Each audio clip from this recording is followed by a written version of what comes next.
زبی جل همین شوک پول خودش نه خدا یه روز خوش ما خونه بس ای بچه این قدر کی میخوره ولی پیش پلاکه داریم با اینا خیلی خوش بیا خیلی بختم با تیره بی خدا یه روز که بلا کن دورا بین اخی چین هم مرا برش شد شمونان عزیز صبح همتون بخیر باشد در یک شمال هستیم که میکنم اونو کاکی نمو سحری خستیم ولی ساعت چند سحری خستیم که ساعت 10 خستیم اینا این باقای دیماخون تو چیکو کارسی؟ بچه این خوچه دیگه خوچه هم مامی اگه جفتی که خوچش ما ایش چیه؟ باشه او باره زیباش نواری زکنی را ایره کمی خیلی بولی خوچه نه؟ ریزک ساست یک کارس یا لالی دوک لالی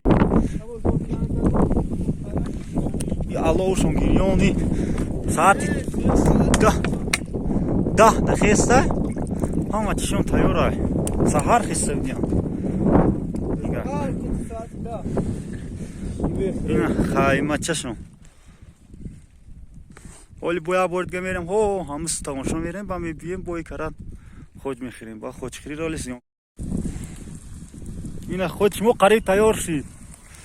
فقط تماشا را بینید وای یاد دیگه او خیلی ایره کی میخونده باشه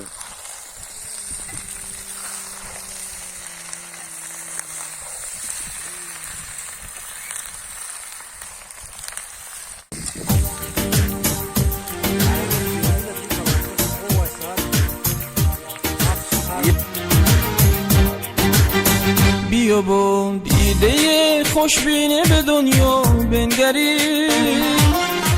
قصه رو رها کنی مژده شادی آوری بیا به قشنگه های زندگی نظر کنی روی بار آرزو به شهر عشق سفر